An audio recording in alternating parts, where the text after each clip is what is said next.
Саламатсыздарбы, урматтуу генералдык прокурор, Эн Тойчиев Дайдыл Атамбекович, Каратей айылынан Жекен айыл өкмөтү.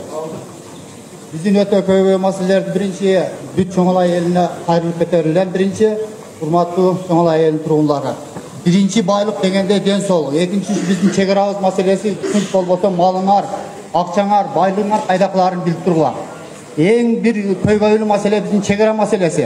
Былтыркы жылы билесиңер 10 000 деген ачык эвакуацияланды. Жекен айыл өкмөтүнөн Тажик Республикасы менен Кыргыз Республикасынын ортосундагы чек ара маселесинин чектелбей, ошол такталбагандыгын эмесинин астында 10 000 ден ашыкты күнү-түнү. Моральный ущерб тарттык, мындай айтканда.